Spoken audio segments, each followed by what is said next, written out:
दोस्तों नमस्कार।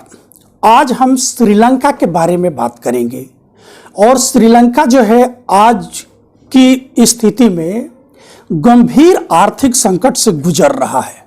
गंभीर आर्थिक संकट से गुजरने के पीछे श्रीलंका के क्या कारण है और किन परिस्थितियों के कारण जो है वह इस स्थिति में आ गया है जहां आज जो है उसके यहाँ दूध का पैकेट 250 रुपये या ब्रेड का पैकेट जो है 200 रुपये के आसपास मिल रहा है। कुछ दिन पहले वहाँ कर्फ्यू लगाना पड़ा, आपातकाल की स्थिति उत्पन्न हुई है। ये सारी समस्याएं जो है इस समय श्रीलंका में देखी जा रही है। तो आखिर इसके पीछे कारण क्या है और ये किन परिस्थितियों के कारण इस स्थिति में श्रीलंका जो है पहुंच गया है, तो चलिए इसके थोड़े से हम इतिहास में चलते हैं। देखिए, जो श्रीलंका है, श्रीलंका एक द्वीपीय महादेश है, एक छोटा सा द्वीप है जो कि हिंद महासागर में है और भारत के दक्षिण में है। यहाँ पे 1,25,000 वर्ष पूर्व मानव जो है प्रवेश किया, यानी जो इसके साक्ष्य मिले हैं 125 लाख वर्ष पहले के मानव के यहाँ पे साक्ष्य मिले हैं। 30,000 वर्ष पूर्व यहाँ की जो गतिविधियां हैं, मानव की गतिविधियां हैं, उसके तमाम जो है ऐतिहासिक अभिलेख साक्ष्य मिले हैं, जिससे कि हमें ये पता चलता है कि यहाँ किन किन क्षेत्रों में मानव बस्तियां थी और ये किस तरह से निवास करते थे। श्रीलंका जो है अपने कई सारी चीज़ों के लिए महत्वपूर्ण रहा है। जैसे आप देखेंगे कि श्रीलंका के पास जो है इमारती लकड़ी का एक बड़ा भंडार है। श्रीलंका जो है मसालों के उत्पादन के लिए भी बड़े पैमाने पर जाना जाता है और मसालों के उत्पादन के कारण ही जब पश्चिमी देश के व्यापारी आए तो जब वो भारत के तरफ बढ़ रहे थे तो उनकी नज़र श्रीलंका पर भी पड़ी और इसी क्रम में सबसे पहले जो है यहाँ पे कौन से आते हैं? पुर्तगाली आते हैं, डच आते हैं और अंग्रेज आते हैं। इससे पहले मैं थोड़ा सा आपको और इसके इतिहास में लेकर के चलता हूं। जब यहाँ का इतिहास डेवलप हो रहा था, चूंकि यहाँ की जो मूल भाषा है वो सिंहली भाषा है, ठीक, जो यहाँ की मूल भाषा है वो सिंहली भाषा है। और जब हमारे यहाँ प्राचीन काल में देखेंगे कि दक्षिण भारत में जब चोलों का साम्राज्य जो था तेजी से फैल रहा था, तभी चोल शासक राजराज प्रथम ने सिंघल देश पर, इसको पहले सिंघल देश के नाम से भी जाना जाता था, बाद में इसको सियोल भी कहा गया, ठीक है। तो इस सिंघल देश पे कब्जा किया और कहां पे कब्जा किया? इसके उत्तरी क्षेत्रों पे। तो राजराज प्रथम जो है इसके उत्तरी क्षेत्रों को अपने उपनिवेश के आधार पर इसको बनाया, यानी बड़े पैमाने पर इसके उत्तरी क्षेत्र पर उसने कब्जा किया। जब उसका उत्तराधिकारी राजेंद्र प्रथम आया तो उसने क्या किया कि श्रीलंका के लगभग संपूर्ण भाग को, यानी संपूर्ण श्रीलंका पर उसने कब्जा कर लिया और उसकी राजधानी हुआ करती थी अनुराधापुर। उस राजधानी पर भी उसने अपना अधिकार स्थापित कर लिया। तो ये तो रहा उसका प्राचीन इतिहास। अब देखिए क्या हुआ कि जब ये लोग यहाँ पे प्रवेश कर रहे थे, यानी चोल जब वहां पे गए तो बड़े पैमाने पर दक्षिण भारत से, यानी तमिलनाडु से वहां पे लोगों का विस्थापन भी हुआ। जाहिर सी बात है कि जब यहाँ का राजा वहां पे शासन कर रहा है तो यहाँ के लोगों को ले जा करके बसाएगा, उनको प्रशासनिक क्षेत्रों में इन्वॉल्व करेगा। तो यहाँ के लोगों की भाषा क्या थी? तमिल थी। और वहां के जो मूल निवासी थे उनकी भाषा क्या थी? सिंहली थी। तो ये तमिल जो थे ये उत्तरी क्षेत्रों में फैले और आज भी जो तमिल हैं ये क्या हैं? वहां के सबसे बड़ी अल्पसंख्यक आबादी है। यानी जब आप श्रीलंका में देखेंगे तो सबसे बड़ी आबादी किसकी है? सिंहलियों की है, जो कि बौद्ध धर्म के अनुयायी हैं।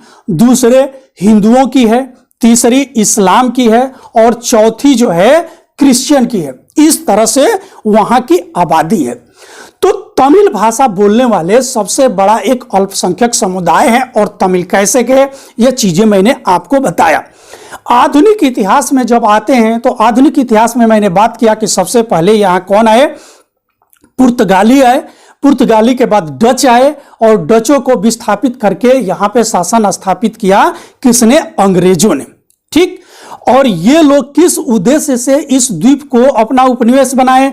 तो यहाँ की इमारती लकड़ी और यहाँ के जो मसाले थे इनको बड़े पैमाने पर क्या किए? प्रोत्साहित किए और यहाँ से ये सारी चीजें जो है उठा करके ले जाते थे और अपने देश में इसका व्यापार वाणिज्य करते थे। अब हुआ क्या कि जब भारत 1947 में आजाद हुआ तो विश्व के कई सारे देशों में भी इस तरह के आजादी की मांग जो है धीरे धीरे उठ रही थी और श्रीलंका भी इससे अछूता नहीं रहा और इस प्रकार से श्रीलंका भी 1948 में अंग्रेजी उपनिवेश से क्या हो गया? स्वतंत्र हो गया। जब अमेरिका श्रीलंका जब स्वतंत्र हुआ तो श्रीलंका का जो नाम था, इसका नाम था सिंघल द्वीप के नाम से इसको जाना जाता था। लेकिन 1972 ईस्वी में जो है इसका नाम बदल करके क्या कर दिया गया? श्रीलंका कर दिया गया। 1948 से लेकर के 1972 तक जो है इसको सियोल या सिंघल द्वीप के नाम से जाना जाता था। लेकिन 1972 में इसका नाम बदल करके क्या कर दिया गया? श्रीलंका कर दिया गया। ठीक। अब वर्तमान में जो इसकी राजधानी है, इसकी राजधानी जो है जयवर्धने है, जहां पे कि क्या है कि इसे विधायी राजधानी के नाम से जानते हैं। ठीक। लेकिन जो इसकी प्रशासनिक और न्यायिक राजधानी है वो कोलंबो है। ठीक। और इस समय जो इसके राष्ट्रपति हैं और जो प्रधानमंत्री हैं, प्रधानमंत्री महिंद्रा राजपक्षे, और महिंद्रा राजपक्षे जो हैं बड़े दिनों तक यहाँ के राष्ट्रपति भी रहे। अब इनके भाई जो हैं गुटबाबे राजपक्षे जो हैं यहाँ के क्या हो गए हैं? राष्ट्रपति हो गए हैं। ये चीजें तो है यहाँ की स्थिति। अब देखिए कि जो वर्तमान में इसकी स्थिति उत्पन्न हुई है, इसके पीछे क्या कारण है, इस चीज को हम लोग समझते हैं। हुआ क्या कि 1916 ईस्वी में यहाँ का एक बंदरगाह है हम्बनटोटा बंदरगाह, और इस हम्बनटोटा बंदरगाह को भारत और श्रीलंका के बीच में बात चल रही थी जब राजपक्षे यहाँ के राष्ट्रपति थे। क्योंकि एक चीज और समझ लीजिए, जो यहाँ की शासन प्रणाली है ये अध्यक्षात्मक शासन प्रणाली है। एक तरह से ये कहिए कि जिस तरह से अमेरिका में अध्यक्षात्मक शासन प्रणाली है, उसी तरह की अध्यक्षात्मक यानी राष्ट्रपति प्रणाली जो है श्रीलंका में। लेकिन चुनाव की प्रक्रिया जो है अमेरिका से यहां पे अलग है। क्लियर? तो यहां का जो राष्ट्रपति होता है वही जो है इसका संवैधानिक प्रमुख और कार्यकारी प्रमुख भी होता है। ये चीजें क्लियर हो गई आप लोगों को। अब जब महिंद्रा राजपक्षे जो है जब यहाँ के राष्ट्रपति थे तो इन्होंने क्या किया कि ये जो हम्बनटोटा बंदरगाह है, हम्बनटोटा बंदरगाह को विनिवेश करने की बात उठी कि हम हम्बनटोटा बंदरगाह को आधुनिकीकरण करना चाहते हैं। और इसके लिए उन्होंने भारत से बात की। भारत से बात हो रही थी, लेकिन उनको लगा कि भारत जो है इस सौदे में जो है उनको मुनाफा कम दे रहा है। और इसी बीच उनकी बात होने लगी किससे? श्रीलंका से। श्रीलंका ने भारत से ज्यादा बोली लगाई और यहां पे चूंकि वो इन्वेस्ट भी कर रहा था, और उस समय जो है श्रीलंका के राष्ट्रपति महिंद्रा राजपक्षे तेजी से चीन की तरफ झुकाव भी कर रहे थे। क्योंकि चाइना की ये नीति है कि वो क्या करता है कि जिस देश में प्रवेश करता है वह बड़े पैमाने पर वहां लोगों को कर्ज देता है, वहां बड़े पैमाने पर निवेश करता है। लेकिन जब उसके जाल में आप फंस जाते हैं तब आपको बातें समझ में आने लगती है। अब सेम कंडीशन वही हुई श्रीलंका में। श्रीलंका के हम्बनटोटा बंदरगाह की बोली जो है श्रीलंका और चीन के बीच में फाइनल हो गई। अब इसमें हुआ क्या कि जब इसकी बोली फाइनल हुई तो इसमें बड़े पैमाने पर उसने निवेश किया। किसने? श्रीलंका ने। और उसमें बात उठी कि जब हम इस बंदरगाह को क्या करेंगे कि आधुनिकीकरण करेंगे तो इसको आपको हमें लीज पर देना पड़ेगा। कितने दिन के लिए? यानी उसके लिए 99 साल 100 साल के लीज की बात हुई कि इतने दिन तक आप हमको क्या करेंगे, इसको लीज पर देंगे। हम जो है इसको आधुनिकीकरण करेंगे और इससे क्या होगा कि जो लाभ होगा उस लाभ के कुछ हिस्सा हम आपको देंगे और कुछ हिस्सा हम अपने ले जाएंगे। लेकिन उसमें बात यह भी हुई कि इतना लाभ आना चाहिए, यदि इतने से कम लाभ हमको मिलता है तो ऐसी स्थिति में आप क्या करेंगे, उसकी क्षतिपूर्ति आप करेंगे। क्लियर। अब देखिए, अब इस स्थिति में हुआ क्या कि श्रीलंका को भी समझ में आ रहा था कि इतना बड़ा निवेश हो रहा है और यहां तेजी से लाभ होगा, लेकिन स्थिति हो गई उल्टी। उल्टी स्थिति क्या हुई कि जो ये हम्बनटोटा बंदरगाह था, अब हम्बनटोटा बंदरगाह पे जैसे आप देखेंगे कि चाहे वो अमेरिका हो या ऑस्ट्रेलिया हो या भारत हो, अब ये लोग जब हिंद महासागर में व्यापार वाणिज्य करते हैं तो इनकी जैसे कि जहाज आकर के हम्बनटोटा बंदरगाह पे रुकी, और रुकने के बाद जब ये यदि कोई बड़ी जहाज किसी के बंदरगाह पर जितने दिन रुकती है तो उसकी जो है क्या करना पड़ता है कि क्षतिपूर्ति आपको करना पड़ता है, यानी उसकी ड्यूटी जो है उस व्यक्ति को उतने दिन की देनी पड़ती है। लेकिन अब यही इस चीज को भापे हुए थे कि ये जहाजें आकर के यहां पे रुकेंगी और उसे बड़े पैमाने पर हमको मुनाफा होगा। लेकिन चीन को काउंटर करने के लिए चूंकि अमेरिका, ऑस्ट्रेलिया और भारत और जापान, इन्होंने एक क्वाड बनाया। कौन कौन से देश? अमेरिका, जापान, ऑस्ट्रेलिया और भारत। क्योंकि चीन तेजी से हिंद महासागर में अपनी विस्तारवादी नीति को फैला रहा था, इसको कैसे काउंटर किया जाए, इसको कैसे रोका जाए, इसलिए इन देशों ने एक संगठन बनाया और जगह जगह पे इसको काउंटर करने का प्रयास किया। अब इसका एक परिणाम यह भी हुआ कि ये लोग जो जहाजें जो है हम्बनटोटा बंदरगाह से हो करके अपनी गुजारते थे, वो इसको क्या कर दिए कि निगलेक्ट कर दिए। अब वो अपना ईंधन जो है थोड़ा सा ज्यादा लेकर के वो डायरेक्ट, जैसे अमेरिकी जहाज आ रही है तो वो हम्बनटोटा पर न रुक करके डायरेक्ट इंडिया में प्रवेश कर रही है, या यहां से निकल करके डायरेक्ट ऑस्ट्रेलिया में जा रही है। अब ऐसी स्थिति में क्या हुआ कि जो हम्बनटोटा बंदरगाह का जो राजस्व था धीरे धीरे कम होने लगा। जो ये लोग अपेक्षा किए थे, अपेक्षा के अनुसार जो है राजस्व यहां मिला नहीं। अब ऐसी स्थिति में चूंकि चाइना का भी राजस्व घटने लगा और चाइना एक एग्रीमेंट किया है कि इससे कम यदि राजस्व होगा तो आपको क्या करना पड़ेगा, हमें क्षतिपूर्ति देनी पड़ेगी, साथ में जो पैसा हम आपके यहाँ निवेश कर रहे हैं उसका आपको ब्याज देना पड़ेगा। अब ऐसी स्थिति में बड़े पैमाने पर जो श्रीलंका है इसको ब्याज के रूप में अपनी पूंजी जो है किसको देना पड़ा, चाइना को। एक बात। दूसरी बात कि ऐसी ही परिस्थिति में तब तक आ गया 2019 में कोरोना यानी कोविड का संक्रमण, और बड़े पैमाने पर जो है विश्व में सप्लाई चेन टूट गया। तो एक तो स्थिति कि हम्बनटोटा बंदरगाह की एग्रीमेंट, और दूसरी स्थिति क्या कि कोरोना। तो ये कहते हैं कि जैसे कोढ़ में खाज होना, तो कोढ़ में खाज होने वाली स्थिति जो है किसके साथ उत्पन्न हो गई, श्रीलंका के साथ। और श्रीलंका को लग रहा था कि हम जो है बड़े पैमाने पर हमको चाइना जो है क्या कर रहा है, कर्ज दे रहा है, तो इस कर्ज का लाभ उठाना चाहिए और तेजी से अपने संसाधनों को डेवलप करना चाहिए। लेकिन हुआ क्या कि यहाँ की जो शासन सत्ता है ये परिवारवादी राजनीति में उलझ गई।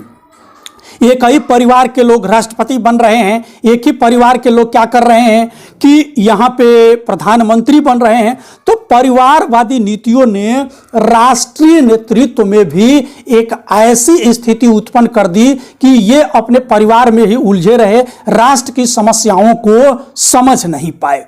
और एक चीज कहा जाता है कि जैसे चार्वाक कहा है कि यावत जीवेत सुखम जीवेत, ऋणम कृत्वा घृतम पिबेत, भस्मीभूत से देह से पुनरागमन कुत। यानी चार्वाक क्या कहता है कि ऋण लो और घी पियो, ऋण लो और घी पियो, क्योंकि मरने के बाद कुछ भी नहीं रह जाता है। तो उसी सिद्धांत का एक तरह से ये लोग पालन किए, अपने भविष्य की बात को न सोचते हुए, अपने भविष्य के संसाधनों को न देखते हुए इन्होंने तत्कालिक परिस्थितियों में बड़े पैमाने पर कई सारे देशों से ये कर्ज लेते गए, और कर्ज के जाल में ये ऐसे फंस गए कि ऐसी स्थिति में अपने जो कर्ज का ब्याज था उसको चलाने की स्थिति में भी ये नहीं रहे। अब इनकी क्या हुई कि ऐसे स्थिति में जो इनकी मॉनेटरी पॉलिसी थी वह भी क्या होने लगी, डामाडोल होने लगी। और जब ये स्थिति उत्पन्न हुई तो इन्होंने दौड़ करके किसके पास गया, ये गए आईएमएफ के पास। आईएमएफ का काम है कि वह किसी भी देश की जब मॉनेटरी पॉलिसी जो है डिस्टर्ब होती है तो उसको जो है तत्कालिक कर्ज देने का काम करता है। अब ये गए कि भाई हमारी जो है स्थिति खराब है और हमारी स्थिति जो है संभल नहीं रही है, आप हमको तत्कालिक कर्ज दे दीजिए। लेकिन इनकी जो वर्तमान स्थिति थी उसको देख करके आईएमएफ भी यानी इंटरनेशनल मॉनेटरी फंड, इसने भी हाथ खड़ा कर दिया इनको कर्ज देने से। अब ऐसे स्थिति में जो है गंभीर आर्थिक संकट की स्थिति जो है श्रीलंका में उत्पन्न हुई, जिसका परिणाम हुआ कि यहाँ पेट्रोल, डीजल, बिजली संकट, खाद्यान्न संकट ये बड़े पैमाने पर जो है उभर करके सामने आया हुआ है। यहाँ जो है दूध के पैकेट जो है 250-250 रुपये में मिल रहे हैं, ब्रेड का पैकेट जो है 200-200 रुपये में मिल रहा है, पेट्रोल डीजल जो है आसमान छू रहा है, महंगाई चरम पर है। और ऐसी स्थिति में जो है यहाँ बिजली सप्लाई यानी यहाँ के जो थर्मल पावर प्लांट हैं उनके लिए कोयले की आपूर्ति नहीं हो रही है क्योंकि पैसे की कमी है। और ऐसे स्थिति में यहाँ पर बिजली बड़े पैमाने पर काटनी पड़ रही है। परिणाम स्वरूप क्या है कि लोग यहाँ पे उग्र हो चुके हैं और लोग जो है राष्ट्रपति भवन के सामने, जगह जगह प्रशासनिक भवनों पे ये क्या कर रहे हैं, प्रदर्शन कर रहे हैं। आज ये दिखाई दे रहा है कि कुछ दिन से श्रीलंका में आपातकाल की स्थिति जो है उत्पन्न हो गई है। वहाँ पे कर्फ्यू लगाया जा रहा है जिससे कि भीड़ को तितर बितर किया जा सके या नियंत्रित किया जा सके। आज जो है श्रीलंका जो भारत से मुंह मोड़ रहा था वो जो है भारत के भरोसे यानी भारत की तरफ जो है देख रहा है। और भारत ने भी आश्वासन दिया है कि हम आपकी इस स्थिति से निपटने के लिए हर संभव प्रयास करेंगे। तो ये रही श्रीलंका की जो मौजूदा स्थिति और जो इसकी पूरी हिस्ट्री थी। मैंने आप लोगों को एक एक करके समझाने का प्रयास किया। यदि ये हमारी वीडियो आप लोगों को अच्छी लगी हो तो आप लोग हमारे इस चैनल को लाइक कर दीजिएगा। और हाँ, इस तरह की जानकारी हम हमेशा किसी न किसी मुद्दे पर लेकर के आते रहेंगे, इसलिए आप हमारे इस चैनल को सब्सक्राइब कर लीजिएगा। हमारी वीडियो अच्छी लग रही हो तो आप हमें सपोर्ट करिएगा और हमारी वीडियो को ज़्यादा से ज़्यादा शेयर करिएगा जिससे कि हमारी वीडियो अधिक से अधिक लोगों तक पहुंच सके। धन्यवाद।